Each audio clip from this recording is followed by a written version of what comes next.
afternoon, y'all. It is, well, it's not even afternoon yet. It's 11:35 a.m., 16 July.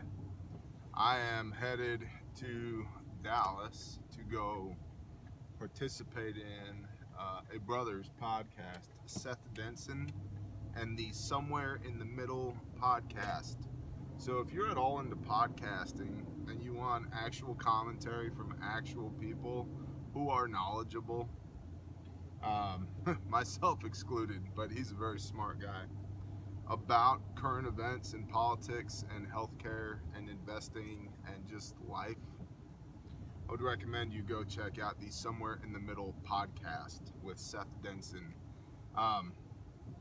He's an awesome dude, a brother from church, and just has a great heart, and really he's very knowledgeable. And I'm really proud of him. We started talking 18 months ago about him getting more involved in political commentary, and he is now, he's been featured on Fox News many a time. He's got his own podcast running. He has done a lot of like YouTube live stuff, Facebook live stuff, and has grown a couple of online entities, and just a great dude. So the Somewhere in the Middle podcast with Seth Denson, I will be on that program today, and we're gonna go talk about Trump and NATO.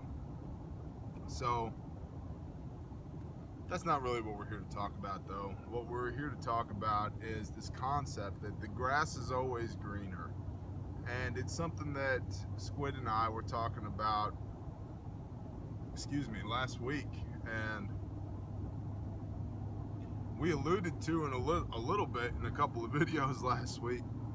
And then my primary cell phone was engaged in unauthorized riverine operations and took a drink, and subsequently ended up in Davy Jones' locker. So we're on the backup cell phone, and I don't have any of that content in which we were talking about this, so I did want to revisit it. And the concept, I'm sure you guys have heard it, the grass is always greener, right? And that applies to everyday life, which for me should be a benchmark of truth for your Teotihuacan SHTF philosophies, right? If it doesn't apply to everyday life as a good rule of thumb or a good application generality, right, it maybe is not the best thing for SHTF. Granted, there's always extenuating circumstances. There's always things that are going to be a little bit different because the world's going haywire. But anyway, the grass is always greener, right? If I just had a better job, or more money, or a bigger house, or lived in a different city, or a different wife, or better kids, or a different truck or car, or if I'd just gone to college or whatever, right? Fill in the blank, whatever. If I'd just done all of that, things could be different. They'd be better. Okay. There's a major problem with that philosophy. The problem is you, or the lack thereof, the lack of accountability in that statement. Accountability for your actions. It's not if I just had a better truck, right? If you worked harder and applied yourself, you could earn more money to buy a better truck with, or whatever. If you really wanted to move to another town, you would move there. You'd find a way, right? The fact of the matter is, most of us are comfortable and complacent. And it's much easier to think about how things could be different than it is to actually do things differently. If nothing ever changes, nothing ever changes. You want to have more free time, but you have the same BS busy habits. Well, if you don't change that, you're not going to have more free time.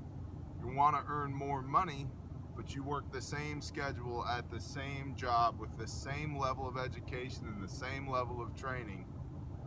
You're not going to earn more money. nothing changes, nothing changes. So, and that's not an indictment on anybody. It's just a fact of life as I understand it.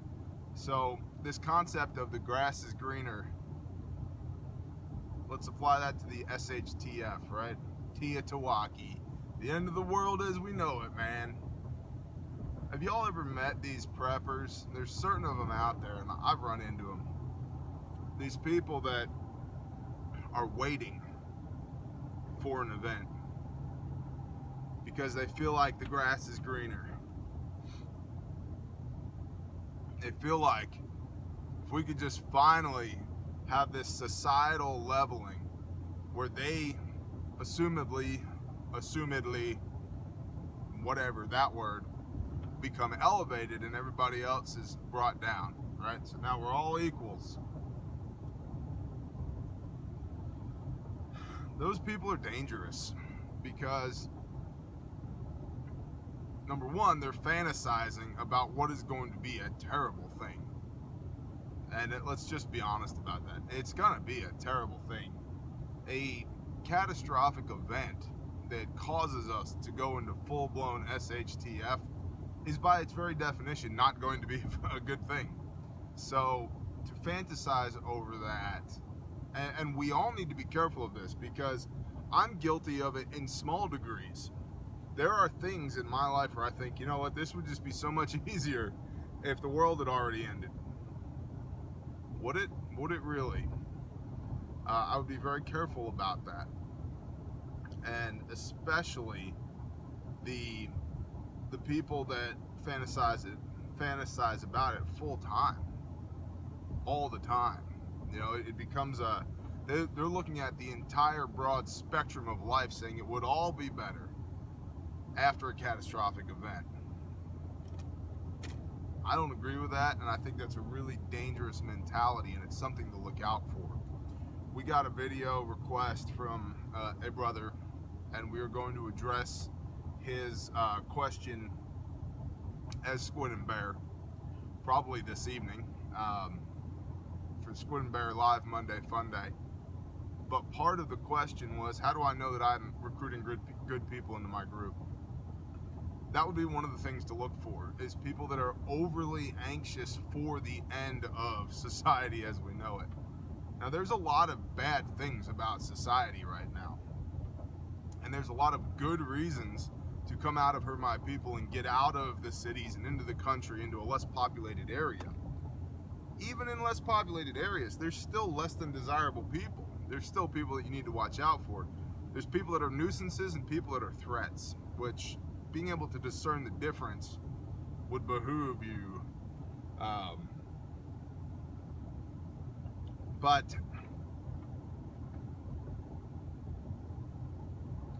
you don't want to get too deeply embedded with anybody that is just flat out waiting for the world to end. I know a guy who, without jest,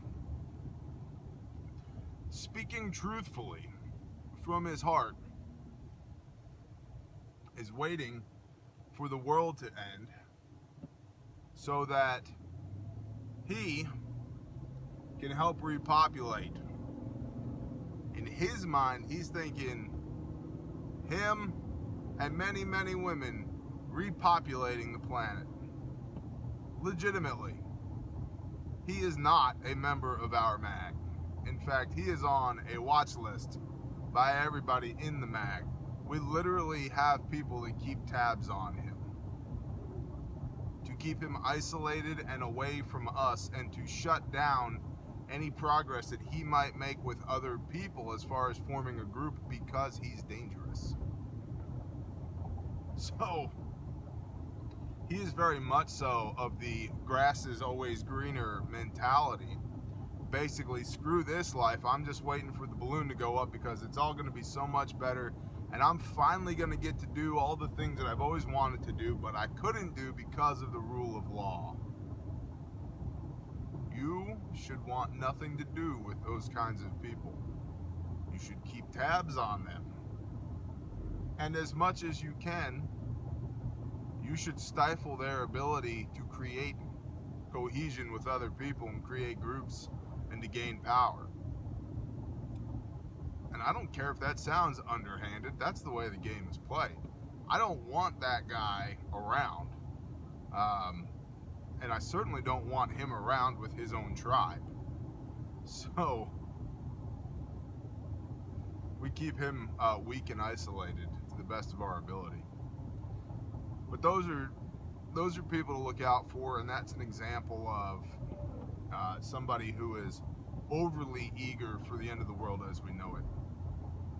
So I would caution you to be honest with yourself, as I'm honest with myself. There's certain things that I think to myself, this would be so much easier if SHTF, if the world had ended, right? I have a video, at least one where I've talked about, if it's going to happen, let it happen now. And that's, I still feel that way, but I feel that way from the aspect of, if there is a burden to bear, I want to bear it myself and not have my children have to bear it. I would rather be young enough, strong enough, capable enough to handle it, to contribute to the solution, than to be part of the problem because I'm too old, too decrepit, too whatever. So I have to be careful with my mindset that I'm not overly anxious for the end of the world as we know it, because this society is broken and evil as it can be. There's a lot of good things that come out of this. A lot of us wouldn't be here without modern medicine. One of the first things to fall by the wayside in an SHTF scenario is medical care and sanitation. Medical care and sanitation are probably the number one and number two contributors, along with a healthy diet, to the average age of humans going from somewhere around 40 something to somewhere around 70 something. And in a lot of cultures and cases, 80 something years old. They've doubled our lifespan just by having clean drinking water, good food, basic medical necessities, proper sanitation, cleaning wounds, washing hands, getting rid of excrement properly, right? And that's all a function of our modern society.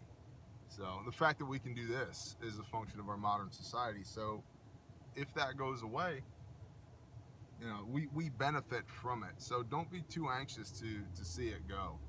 So the grass is not always greener. It is very rarely greener on the other side. So I would caution you against that and ask you to seek, you know, look inside your own heart and see what exactly are you dealing with, and then deal with it. You know, what fantasies, SHTF fantasies, do you have that mitigate those things? Deal with it. So, all right, I just wanted to get that back out there since the original video has perished in the flood. I went swimming, and baby Aspen was swimming on her own for the first time, and I thought, oh, this is cool, I should take a video of this. And I reached in my pocket to grab my phone, and then only then realized that I was standing in chest deep water with my phone in my pocket, and I had been for 20 minutes. So that phone's shot, new one's in the mail, and it'll be what it'll be. So y'all have a great day. We'll talk later. Bye.